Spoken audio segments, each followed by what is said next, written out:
எடுக்கிறா இப்படி நான் கிட்ட போய் எடுக்கிறேன் ஜூம் பண்ணணும்னு கிளாரிட்டி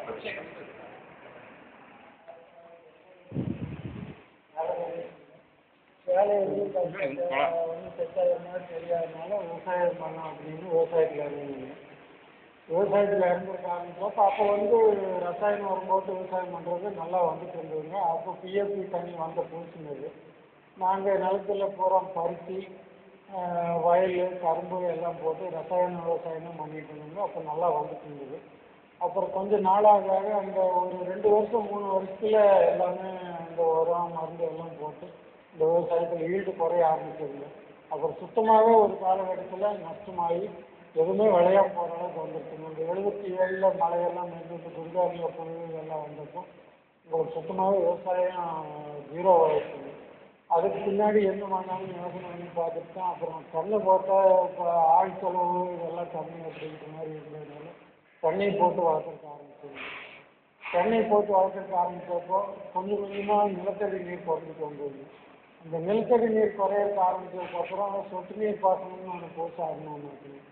இந்த சொட்டு நீர் பாசனத்தை பயன்படுத்தி நம்ம தென்னை விவசாயம் பண்ணோம் அப்படின்னு சொல்லிட்டு தென்னைக்கு சொட்டு நீர் பாசனம் வச்சு எல்லாம் பண்ணோம். சொட்டு நீரில் ஒரு 4-5 வருஷம் தென்னை மரம் காப்புக்கு ஒரு கேட்டுக்கு வர்ற வரைக்கும் சொட்டு நீர் நல்லா பாதிக்கிறது தென்னை மரம் நல்லா இருந்தது. அப்போ இந்த ரசாயன உரம் அது இதெல்லாம் தென்னை மரத்துக்கெல்லாம் கொடுத்து பண்ணிட்டு இருந்தது. அப்போ ஒரு காலகட்டத்தில் அந்த சொட்டு நீருக்கே பற்றாமல் ஒரு 2000-2001 மாதத்தில் ரொம்ப தண்ணி குறையிறதுக்கு ஆரம்பிச்சது. குறையிறதுக்கு ஆரம்பிச்சு போர்வெல் போட்டோம். போர்வெல் போட்டு அதுலேருந்து தண்ணி எடுத்து மாற்றிட்டாங்க. 2003 கிணறு போர்வெல் எல்லாமே சுத்தமாக நிலத்தடி நீரே குறைஞ்சி வறட்சி ஆகிடுச்சு. தென்னை மரத்துக்கே தண்ணி இல்லாமல் ஒரு 6 மாதம் வரையில இருந்து தென்னை மரம் தான் கொஞ்சம் 60 அடிச்சு போகிற அளவுக்கு ஆகிடுச்சு.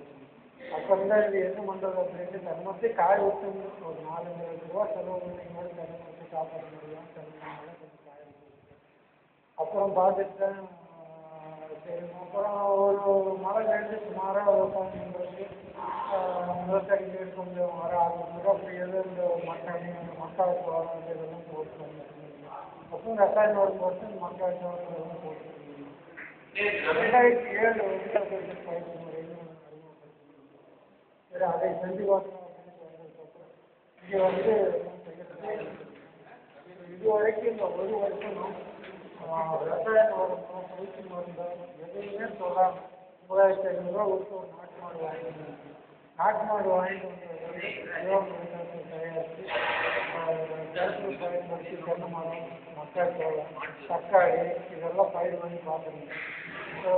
ஒரு 3 மாதம் ஆகும்போதே தென்னை மரத்துக்கு அதனோட பலன் தெரிய ஆரம்பிச்சது. முதல்ல எல்லாம் பார்த்தீங்கன்னா ரசாயன உரம் யூஸ் பண்ணும்போது ஈரியோபைட்டு சிலந்தி இதுன்னு வருது. அது காயெல்லாம் ரொம்ப சுருக்க போயிடுது. சொறியாக இருக்குது. காய் வளமாக இருக்காதுங்க. ஈரோபைட்டுக்கு பயிற்சி ஓட்டியே சொன்னாங்க இது நீங்கள் பயன்படுத்த ஆரம்பித்தோடனே உங்களுக்கு நல்லா தெரியும் அப்படின்னு சொன்னாங்க. அதே மாதிரி ஒரு 3 மாதம் கழித்து பார்க்கும்போது அந்த ஈரோபைட் தலைஞ்சாக்குகள் கம்மியாக தெரிஞ்சது. காயே நல்லா பளபளப்பாக கொஞ்சம் பெருசாக ஆரம்பிச்சது. அதாவது நம்ம பார்த்துட்டே இருக்கிறதுனால இந்த காயோட சைஸ் நமக்கு தெரியும். அதை அந்த 3 மாதம் கழித்து பார்க்கும்போது அந்த காயோட சைஸ் தெரிஞ்சது. இந்த ஈரோபைட்டோட காற்றுகள் கம்மியாக தெரிஞ்சது. சுத்தமாகவே வெள்ளி நல்ல காய் பாலிசாக நல்லா இருந்தது. அப்புறம் அதுக்கப்புறம் தான் சரி ஜீவாமிரதத்தில் நம்மளுக்கு பயன் இருக்குது அப்படின்னு சொல்லிட்டு இது வரைக்கும் நான் அந்த ஜீவாமிரதத்தை தான் பயன்படுத்திட்டு இருக்கிறேன். சொட்டு நீர் தான் பயன்படுத்திட்டு இருக்கிறேன்.